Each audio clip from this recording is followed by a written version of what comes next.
Placer recibirlos y que nos reciban en sus casas. Es la primera de una serie de conferencias entre el Seminario de Cultura Mexicana y la Asociación Nacional de Universidades e Instituciones de Educación Superior de la República Mexicana, ANUYES.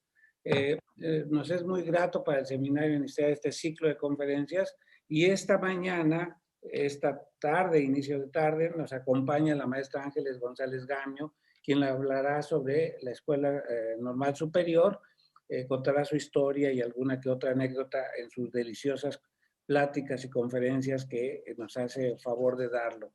Esta unión entre el Seminario de Cultura Mexicana y la NUYES es producto de un esfuerzo académico en donde tratamos de llegar a la mayor cantidad de académicos y estudiantes con un propósito de difusión de la cultura mexicana y a todas nuestras corresponsalías del Seminario de Cultura Mexicana en todo el país.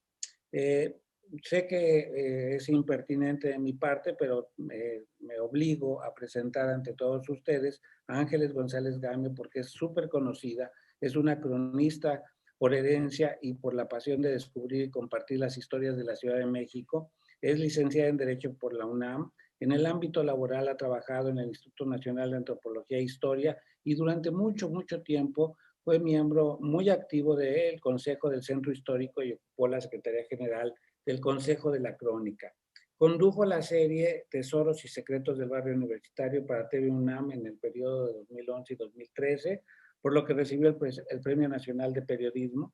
Desde hace 5 años realiza un programa de crónicas y relatos de México para el Canal 11 y es colaboradora muy leída, muy seguida por mucha comunidad en el periódico La Jornada, que no deberían de perderse, además de su delicia como escritora, porque siempre da un tip de uno u otro lugarcito para ir a comer o para ir a disfrutar una buena comida. Imparte conferencias y realiza visitas en el centro histórico, en donde es cronista desde 1997.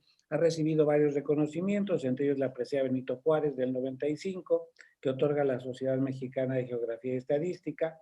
En 1999 recibió un reconocimiento por parte del INAH. En el 2000 obtuvo el premio, la presea Miguel Otón de Mendizábal, que otorga el mismo instituto. Y como les dije, ha sido miembro del Consejo de la Crónica, además del Consejo de la Comisión de Derechos Humanos de la Ciudad de México. Y en 2009 también recibió la medalla al mérito que otorga el Festival de la Ciudad de México. Es miembro activo de la Academia Hispanoamericana de Ciencias y Artes y Letras y desde 2013 es sin duda uno de los miembros titulares más prestigiados y más queridos por su amabilidad, su belleza, su elegancia, su don de palabra y de escritura y su conocimiento amplio sobre la Ciudad de México y todos sus recovecos. Ángeles, bienvenida, muy buenas tardes y pues con todo gusto te escucharemos. Muchas gracias y muchas gracias por tus palabras, querido Gerardo, muy elogiosas, con mucho cariño, gracias. Pues nada, qué gusto estar aquí hoy hablando para maestros, para estudiantes y pues a través de esta institución tan importante para México que se ha convertido en la NUYES, que bueno, para mi edad es relativamente reciente, pero la verdad creo que ha sido importantísima la labor que ha desarrollado. Y hablando de un tema, oigan, que eso sí, no es nada fácil hablar de la Escuela Normal Superior de México. Es una institución, la verdad, que pues tiene una gran antigüedad porque realmente nació a fines del siglo XIX. Nada más que ha tenido una vida muy azarosa, que voy a tratar de resumir más o menos en esta plática, sin extenderme demasiado, porque sería terrible si cuento todos los avatares que ha vivido en su historia. Fíjense, es muy curioso porque la escuela normal van a ser, digamos, dentro del porfiriato, cuando están planteando la idea de, digamos, renovar la educación, ¿no? Como saben, en la primera mitad del siglo XIX, pues tuvieron todas las luchas entre liberales, conservadores, la iglesia, éramos laicos, no éramos laicos, todo eso. Pero ya finalmente, ya cuando se pueda considerar el porfiriato, ya empezamos ya con calma a plantearnos la idea de hacer instituciones.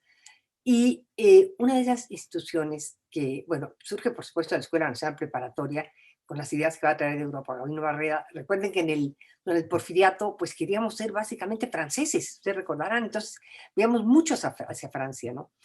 Entonces, bueno, llegó aquí con las ideas de Augusto Comte y el positivismo de Augusto Comte, y nace la Escuela Nacional Preparatoria.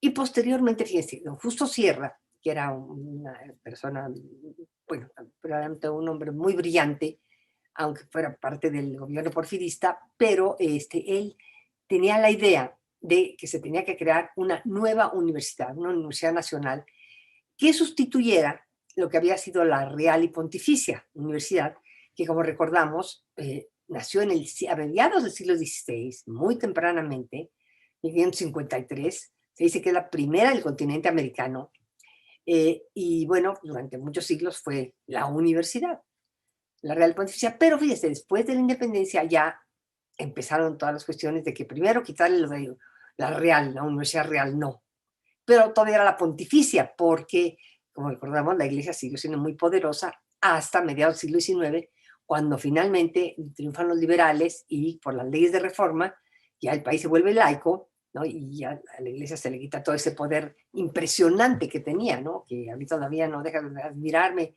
cómo los liberales se atrevieron a enfrentarse a ese poder económico y político enorme que era la Iglesia Católica. Bueno, pero entonces, claro, ya entonces la universidad ya no podía ser tampoco pontificia.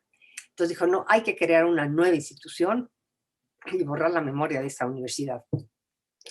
Aunque en realidad era absurdo, yo creo, tratar de borrar la memoria de esa universidad que fue la primera del continente americano y cuyas principales instituciones finalmente se fueron integrando a esa nueva, de hecho se formó la Universidad Nacional que va a nacer formalmente en 1910, se va a conformar pues, con una medida con todas las escuelas que ya existían, que eran parte, que habían sido parte de la Universidad Pontificia, o independientes, pero cuyos alumnos de la Pontificia iban a esas instituciones. Les pongo un caso, el Real Colegio de Minas. El Real Colegio de Minas, que se creó en el siglo XVIII, cuando, digamos, hubo muchos avances en la ciencia, ¿no? Con todas las reformas borbónicas y todo eso. Entonces, ¿qué dice? El antecedente, fíjense, de ingeniería, de la Facultad de Ingeniería del Real Colegio de Minas. Asimismo, pues los estudios de medicina, ¿no? La Escuela de Medicina, que después fue la Facultad de Medicina. La Escuela de San Carlos, la Escuela de las Tres Nobles Artes, ¿no? La escultura, la pintura y la arquitectura. Institución que también se creó en el siglo XVIII, en el seno, fíjense qué interesante, en el seno de la Casa de Moneda. Y fue idea del grabador principal de la Casa de Moneda porque normalmente les mandaban los dibujos para las monedas de España. Y él dijo, oiga, pues aquí hay gente muy brillantes, artistas muy talentosos, ¿por qué no creamos aquí una academia de dibujo y pintura y eso para que aquí se diseñen los dibujos, los troqueles para las monedas? Y así se hizo, y así nace esta escuela, que entonces finalmente deciden hacerla mucho más ambiciosa, no nada más de grabado, sino hacerla también como a semejanza de la de San Carlos en España, en Madrid, que eran las tres nobles artes, pintura, escultura y arquitectura. Y ahí efectivamente, fíjense, se formaron todos los principales arquitectos y artistas, tanto de la segunda mitad del siglo XIX, bueno, del siglo XIX como del siglo XX. Diego Rivera, Orozco, todos nuestros grandes artistas estudiaron ahí básicamente en San Carlos. Entonces, como digo, este proyecto de Justo Sierra va a recoger todas esas instituciones y agruparlas dentro de lo que iba a ser la nueva universidad, la Universidad Nacional de México. Pero fíjense, dentro de eso fue muy buena, creo que fue una gran idea, muy noble idea, ¿no? Hacer esa nueva universidad. Pero claro, yo digo que sin perder la historia de esa primera universidad.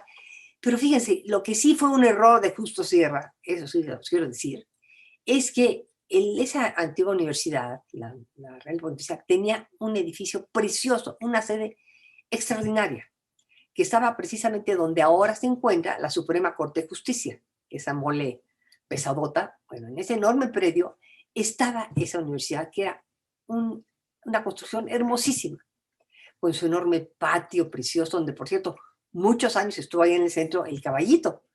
Ustedes saben, después de la independencia, pues quisieron destruirlo porque representaba a un rey español, ¿no? Pero finalmente Lucas Alamán convenció que era una obra de arte, que no había que destruirlo, pero lo quitaron del centro del Zócalo, que no se llamaba entonces el Zócalo, era la Plaza Mayor, y se lo llevaron ahí al patio de la universidad, que era un patio enorme, hagan de cuenta como el de la actual Secretaría de Educación Pública, o el patio principal del Palacio Nacional, un patio majestuoso. que por cierto a un lado estaba también la Coatlicue, esa gran piedra, la diosa de la tierra, la de la falda de serpientes, que encontraron en el siglo XVIII ahí en la plancha del Zócalo, cuando la levantó un virrey, el mejor virrey que ha tenido México, el mejor gobernante, yo diría, que fue Revillagigedo, el segundo conde. Bueno, pero esa es otra historia. Lo que les quiero decir es que entonces Justo Sierra manda a destruir ese edificio hermosísimo. Y bueno, entre los planes que él hace para la nueva universidad, se le ocurre crear una escuela normal para profesores, para formar profesores, que es una idea que él va a copiar en Francia. En Francia habían surgido muchas de estas normales, estaba, digamos, de moda, aunque aquí en México ya había antecedentes, en Oaxaca y en algunos estados de la República habían hecho escuelas normales para formar profesores. O sea, Justo Sierra se le ocurre hacer esta escuela normal, pero fíjense, la va a unir, digamos, a poner junto a la Escuela de Altos Estudios, que finalmente va a ser la Escuela de Filosofía y Letras, que después va a ser la Facultad de Filosofía y Letras. Pero no sé por qué se le ocurrió, pues que eran un poquito una misma idea y las puso juntas, y de hecho por muchos años tuvieron un mismo director y estuvieron en la misma sede, pero aunque tenían funciones muy diferentes. Bueno, pero entonces esta escuela normal, por ahí va a surgir ¿no? la primera escuela, digamos, formalmente escuela normal superior. Entonces esta escuela, pero va a pertenecer, como ya dijimos, a la recién creada Universidad Nacional. Ahí va a estar funcionando hasta que finalmente nace la SEP, la Secretaría de Educación Pública, que van a ser años después, en los años 20, a principios de los 20. Se crea, fíjense qué interesante, que surge primero la universidad y después la Secretaría de Educación Pública. Bueno, dicen que la hija dio nacimiento a la madre. Bueno, el punto es que entonces, cuando ya nace la SEP, la Secretaría de Educación Pública, se decide entonces que, bueno, que se separen, decide separar la escuela normal, que era para formar profesores, de la Escuela de Altos Estudios o Facultad de Filosofía y Letras. Y ya empiezan a funcionar como dos entidades diferentes. Y también, fíjense, se va a crear tal tiempo también la escuela secundaria, la segunda enseñanza, que no existía realmente. Entonces también deciden como que esta escuela normal se dedique en gran medida a formar profesores para las secundarias, para la segunda enseñanza. Le cambian el título varias veces, le llaman Instituto para la Formación de Profesores de la Segunda Enseñanza. Tiene varios títulos, pero finalmente siempre en la normal. La normal. Y también tienen diferentes sedes, casi todas por los alrededores de la calzada de Tacuba, por la zona de Azcapotzalco. Y primero estuvo ahí, de hecho, ahí un tiempo compartiendo con la Escuela de los Estudios en Mascarones, un tiempo estuvieron ahí. Y después ya le dan su sede y empiezan a surgir otras normales en el país, siguiendo el modelo de esta normal superior de México. Llega un momento en que llega a haber casi como 20 normales en todo el país. Y después surge la idea de empezar a hacer normales rurales, empieza, digamos, a proliferar mucho la idea de hacer normales. Pero, ¿qué pasa con la normal superior de aquí de México? Va a suceder que esa normal superior, que va a ser muy importante porque va a tener, fíjense qué interesante, va a organizar cursos de verano y cursos de invierno para profesores de todo el país. Entonces, cada año, a lo largo de los años 40, vienen a México muchos profesores de los diferentes estados a estudiar aquí, a esos cursos de verano y de invierno, y cuando se titulan, ellos ya pueden obtener sus plazas en los estados. Y así se va haciendo ya un grupo numeroso de profesores, ya con su título de la Normal Superior de México, que van ya a tener sus plazas en las escuelas secundarias del país, de todo el país. Y así va la Escuela Normal Superior, que va teniendo en esa época mucha influencia, es una escuela importante, y tanto es así que ya a mediados, digamos, de los años 40, 1945 más o menos, deciden que le van a construir una sede, porque se lo merece una escuela tan importante.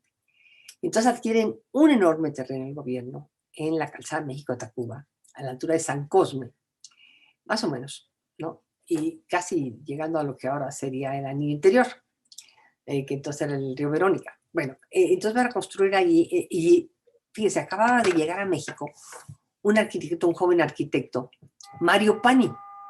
Este muchacho Pani había estudiado arquitectura en Francia y había estudiado con los arquitectos que eran entonces, lo estaban marcando las nuevas tendencias de la arquitectura en el mundo, porque había pasado la guerra en Europa y entonces ellos estaban buscando hacer una arquitectura que básicamente que fuera rápida de construir y que no tuviera cosa decorativa ni fuera para la belleza ni el adorno, sino para que fuera para cumplir la función. Por eso se le llamó arquitectura funcionalista o moderna. Y también aprovechar todos los materiales modernos que estaban surgiendo entonces, ¿no? El cemento, el vidrio, todas esas cosas, ¿no? Y entonces empiezan con esas ideas a hacer esa arquitectura que es muy sobria, muy sencilla, porque básicamente lo que busca es cumplir bien la función para lo que se va a dedicar, y no importa que si es muy bonita y tiene muchos adornos. Recuerden ustedes, veníamos del barroco y el neoclásico, que eran arquitecturas, bueno, el barroco ni qué decirlo, ¿verdad? Absolutamente llena de adornos y de elementos, y en lo clásico mucho más sencillo, pero también siempre cuidando mucho la belleza y la estética.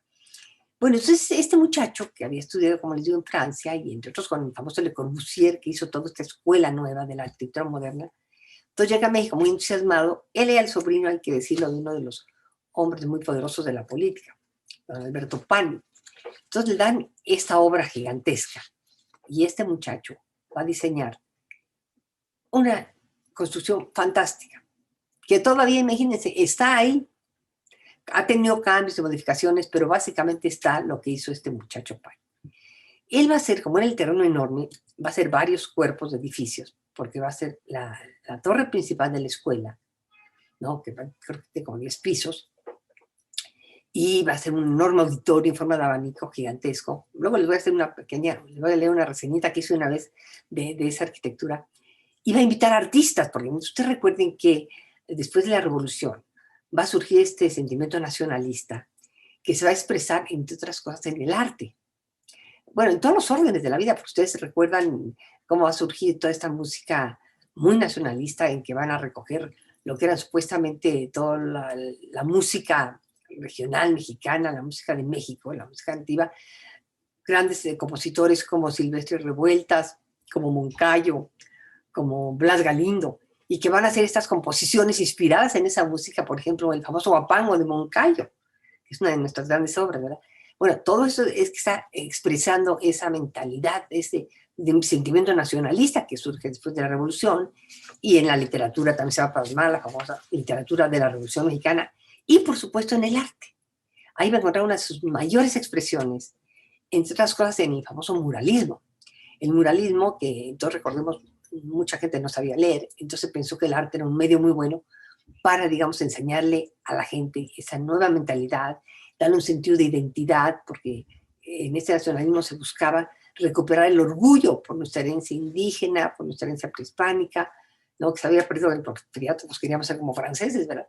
Entonces, para plasmar el orgullo por todo eso, y por eso buscaban ser muy didácticos los murales. Ustedes recuerden todos los murales que pinta Diego Rivera en la Secretaría de Educación Pública, que son prodigiosos, ¿no?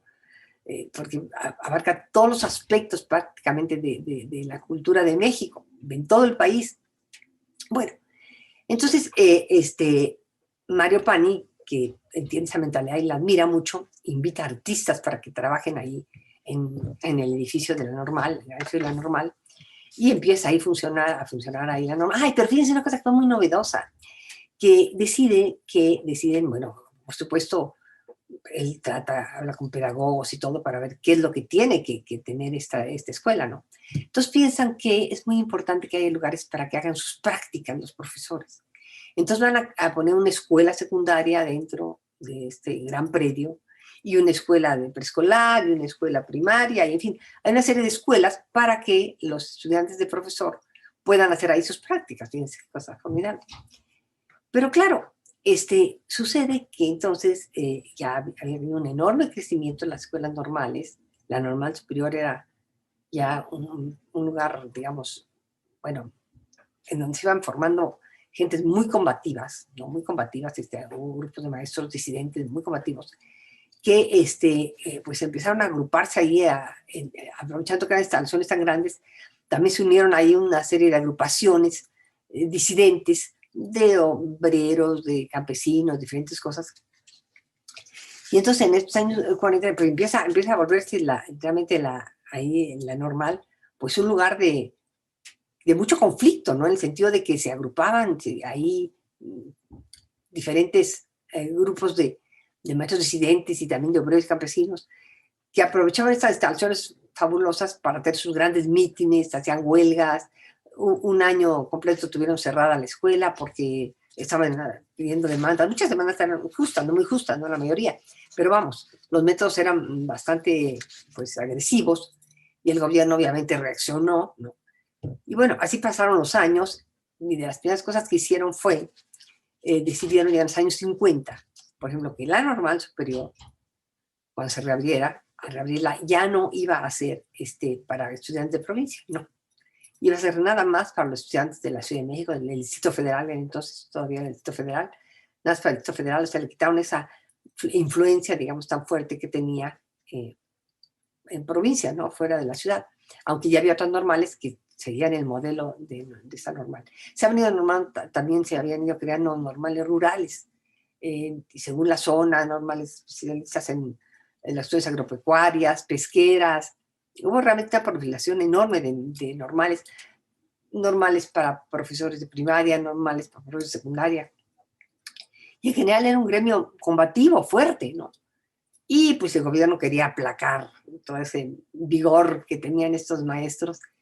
Y bueno, así llegamos, fíjense, en los años 70 proponen, decía el gobierno, hacer una gran reforma educativa.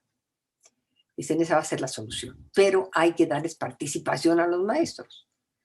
Y entonces, fíjense nomás, van a organizar, es interesante, porque miren los datos que son interesantes. Fíjense, se hicieron entre 1972 y 1974, se hicieron 6 seminarios regionales en todo el país, a los cuales asistieron 7,000 maestros.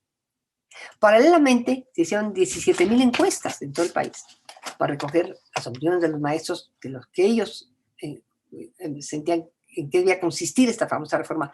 Era tanto académica como administrativa. Y finalmente, en 1974, todo este trabajo culminó en la novena Asamblea Nacional que se llevó a cabo en Chetumal, Quintana Roo, con la asistencia de miles de maestros, de representantes, donde supuestamente se presentó ya el documento que plasmaba todas las opiniones y las decisiones de los maestros con respecto a la reforma educativa. Y así empieza entonces ya a funcionar el nuevo plan de estudios con la nueva reforma educativa, pero hay un grupo que no está de acuerdo, fundamentalmente aquí en la Normal Superior de México.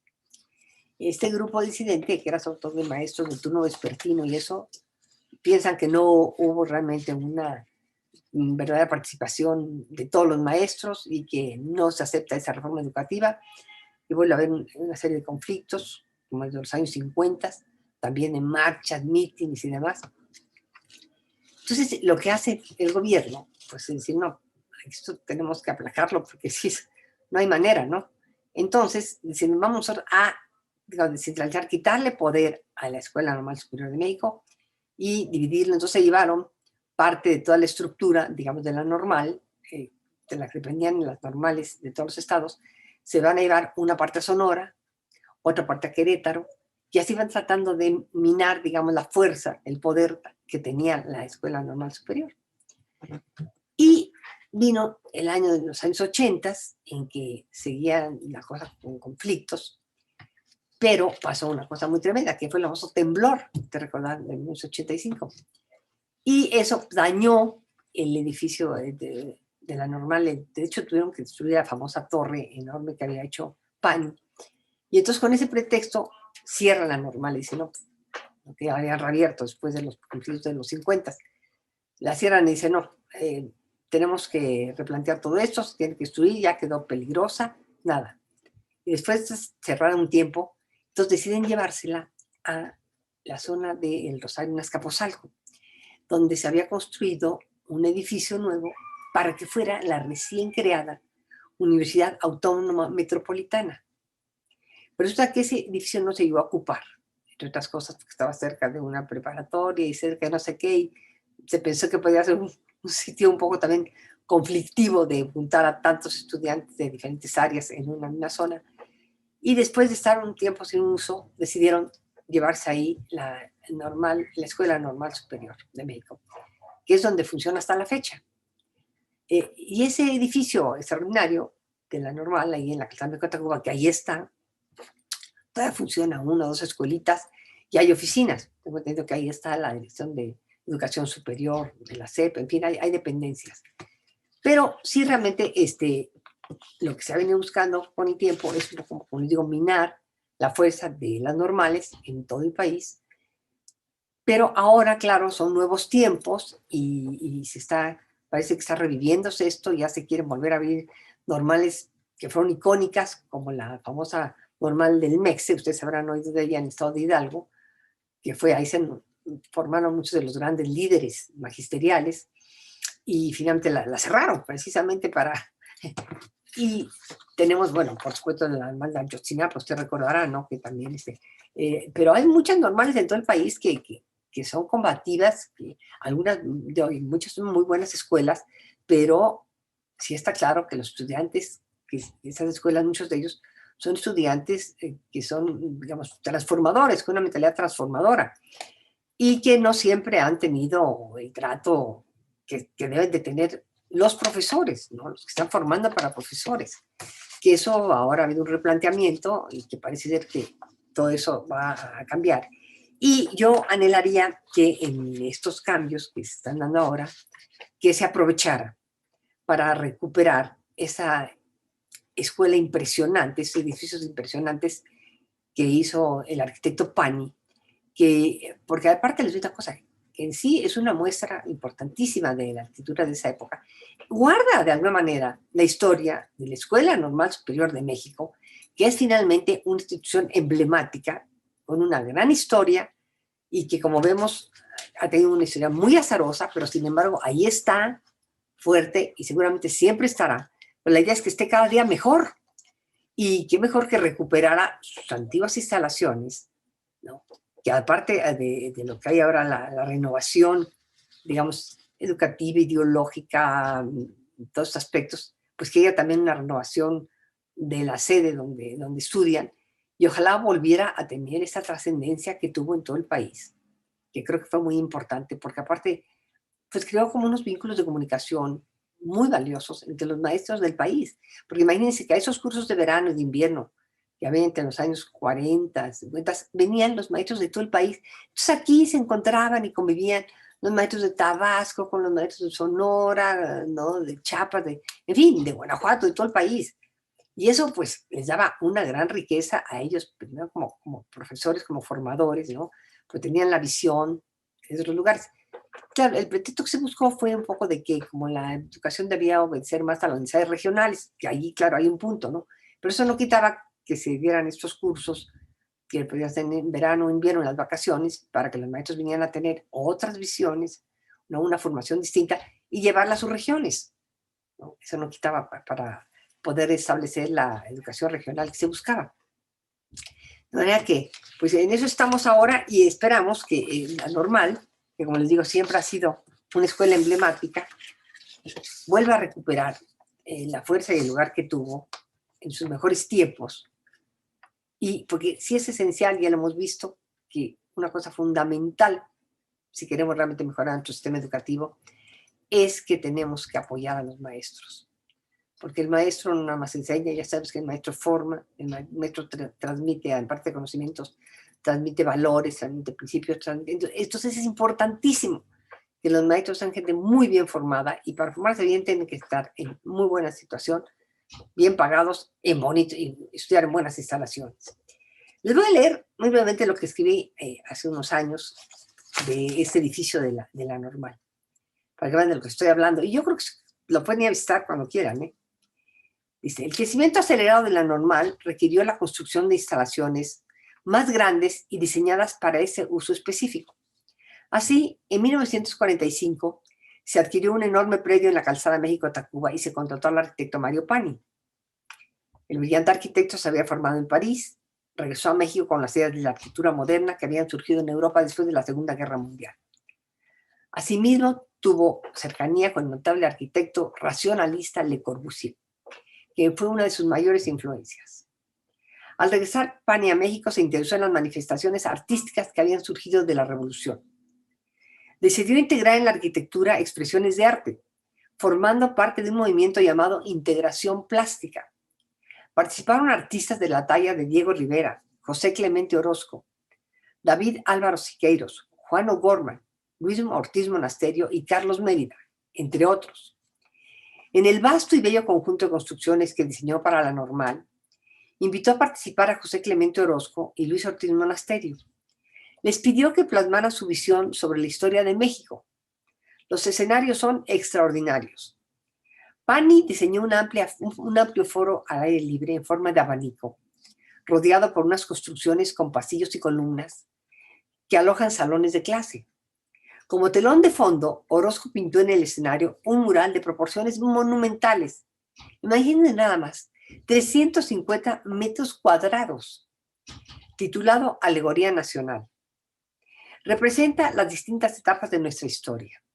La prehispánica, con la figura de Coatlicue, la diosa de la falda de serpiente, que les comenté que se encontró en el Zócalo, que estuvo mucho tiempo en el patio de la antigua universidad, ahí donde ahora es el edificio de la Suprema Corte de Justicia. Y fíjense qué interesante, cuando la ponen ahí, estamos hablando del siglo XVIII, resulta que la gente empezó a llegar a venerarla. O sea, había en la memoria colectiva todavía el recuerdo de esa diosa, que era la diosa, la madre tierra. Y de repente se encontraban flores, y se encontraban velas y todo. Entonces, primero la pusieron como en una jaula de madera, pero la gente seguía yendo y a través de las maderitas le metían las ofrendas. Entonces las tuvieron que acabar enterrando ahí mismo en el patio de la universidad. Solo la sacaron cuando vino Humboldt, Alejandro von Humboldt, el sabio alemán que vino a México, y dijo, no tengo que ver esa pieza, por favor. Y la desenterraron, la vio, se impresionó muchísimo, y la volvieron a enterrar, hasta que ya años después, después de la independencia, ya se hizo el Museo Nacional, ahí, y ahora es el Museo Nacional de las Culturas, en la calle de Moneda, y ahí ya se puso como una pieza muy importante. También se encontró en esa ocasión, fíjense, el calendario que le llamamos el calendario azteca, o Piedra del Sol, que estaba colocado en un costado de la catedral, y los soldados bestias gringos cuando estuvieron ahí, la usaban de tiro al blanco. Bueno, pero ya me desvié, me regreso entonces, al foro que diseñó Pani, de 300, y con que Orozco pintó 380 metros cuadrados, en que aparece la Coatlicue, una serpiente y un águila, el virreinato con una portada estilo barroco, labrada en piedra, que perteneció a la antigua Normal de Santo Tomás, porque primero, no les dije, pues la escuela de Normal estuvo un tiempo en el casco de Santo Tomás, donde están las instalaciones de Canal 11 y algunas instalaciones del Politécnico, y la visión moderna. La obra es impactante por las formas, colores, materiales, símbolos y metáforas que hablan del México al que aspiraba. La fachada principal tenía una torre de 10 pisos y a los lados unas construcciones bajas decoradas con altorrelieves del escultor Luis Ortiz Monasterio, que representan escenas que van de la prehistoria a los años 40 del siglo XX, en un estilo muy de esos años, que muestra personajes, paisajes e instituciones representativas de la historia nacional con una visión nacionalista. La torre tuvo que ser demolida porque estuvo a punto de desplomarse por los temblores de 1985. Afortunadamente, los altorrelieves se conservaron, no así un espejo de agua que se convirtió en plaza cívica. El resto de las instalaciones están salpicadas entre zonas jardinadas, todas buenas muestras de la arquitectura de la época. Fíjense, él usó un material que a mí me encanta, un ladrillito rojo, precioso, un tabiquito rojo, delgadito, con piedra, y bueno, hierro y acero. Y fíjense, es notable, porque vean cuántos años tienen esas instalaciones. Estamos hablando casi 80 años, y están perfectas. No necesitan mantenimiento, no necesitan nada. Y su diseño es tan bueno, tan actual, y el material, que de verdad con muy poco no se necesita una gran inversión para dejarlo maravilloso. Bueno, las instalaciones contemplaban los sistemas educativos más modernos y se incluían 6 escuelas de todos los niveles dentro del campus para que ahí mismo pudieran hacer sus prácticas los futuros maestros. Varias de estas edificaciones han desaparecido o se han transformado, pero gran parte de ellas ahí siguen. Sin embargo, la Normal de Maestros continúa siendo una obra soberbia que habla de un tiempo en que se dio gran importancia a la formación de maestros. Ahora se habla de retomar esos principios, ojalá sea en serio, y a los maestros se les vuelvan a proporcionar espacios dignos para su adecuada formación. Bueno, pues yo ahí concluiría, porque como les digo, es muy, muy compleja la historia de la Normal Superior de Maestros, pero espero haberles dado una idea de todo lo que ha enfrentado esta institución, que es, y yo creo que siempre seguirá siendo, y cada día espero que con más fuerza, la Escuela Normal Superior de México. Muchas gracias.